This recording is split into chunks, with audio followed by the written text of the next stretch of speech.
So, which of those cities that you visited do you like most? Oh, that's a difficult question. I don't think I could choose. I like the cities along the coast. I like the cities, the Mediterranean and Aegean cities, but I also like the desert.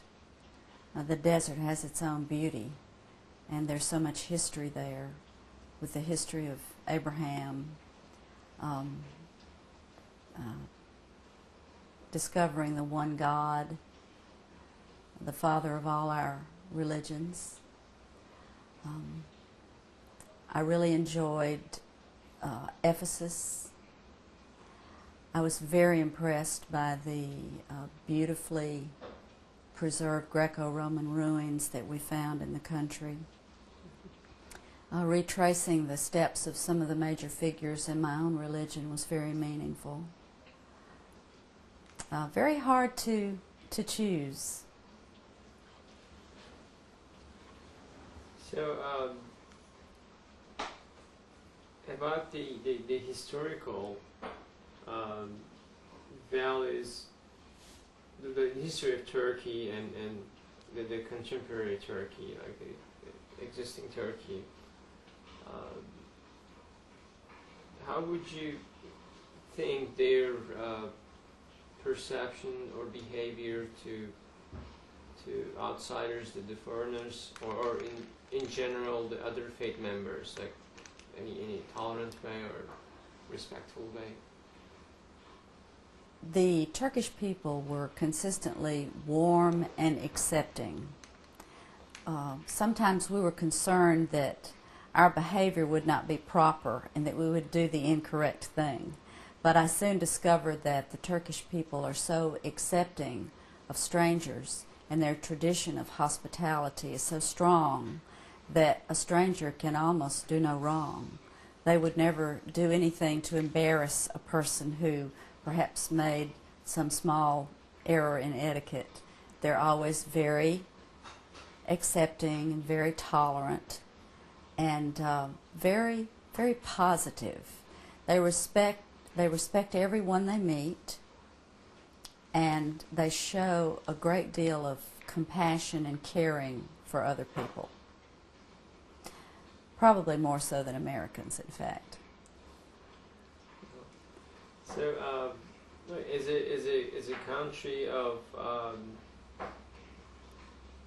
kind of mixed history, like we can encounter Roman, Greek, as well as Persian, Mongolian, all sorts of civilizations that has left something, and lately the Ottomans and the Muslim Turks.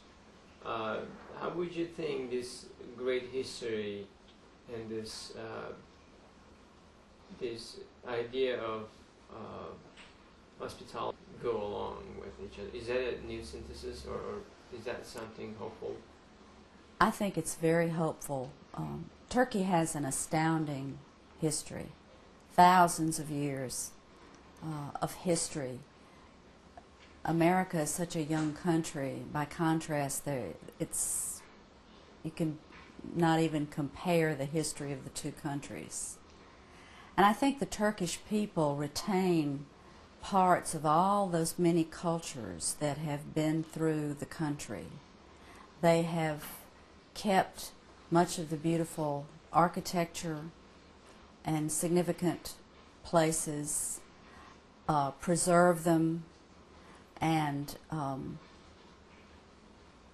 treasure them for what they are, for parts of their own history. I noticed that they were very careful in preserving artifacts and mosaics and architecture from the Christian tradition.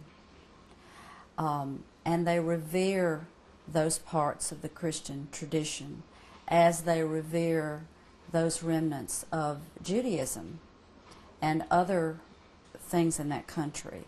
So they respect all religions, and they have maintained this respect unto the present day. I think we could all learn something from that. So, Like before and after the trip, the Turkey trip, um, would you say you were encouraged or improved in the hope for um, achieving a world peace? I was very encouraged. I believe this idea of interfaith dialogue is absolutely essential in trying to achieve world peace. Because unless we can all learn to talk to each other and respect each other and honor each other's beliefs, then there's very little hope for the world. So, along the other part, the so the trip had.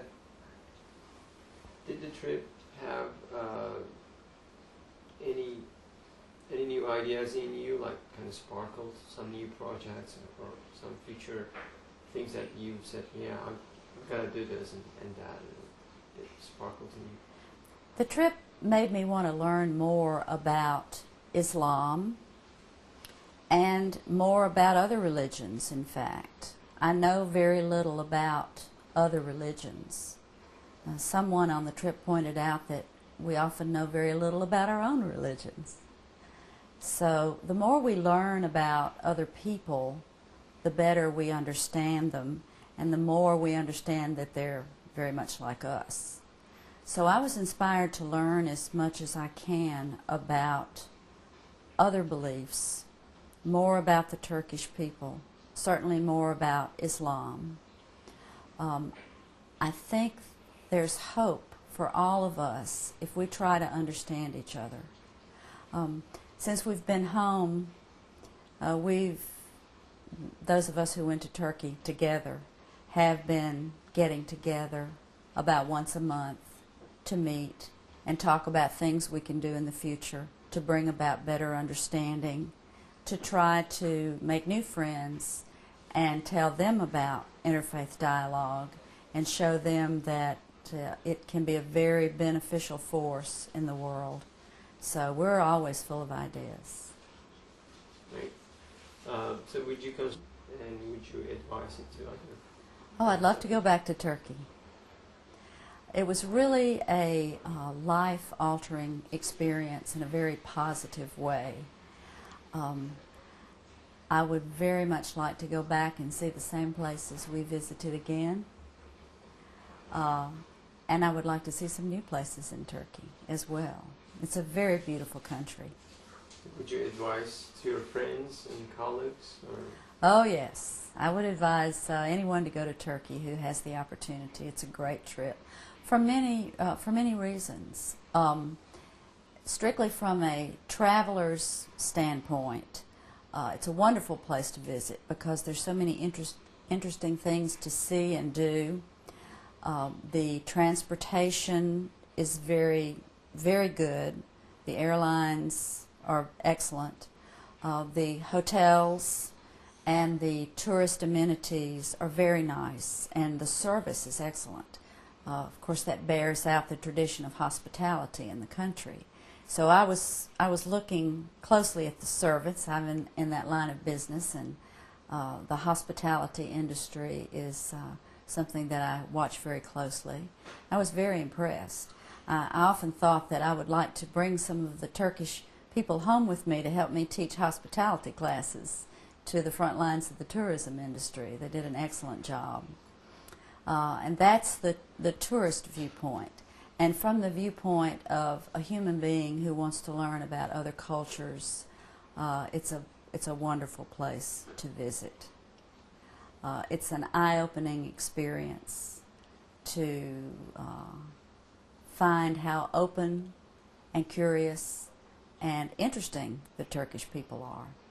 Most of them spoke pretty good English too, and I was embarrassed because I was very bad with Turkish. But they were very tolerant of my attempts.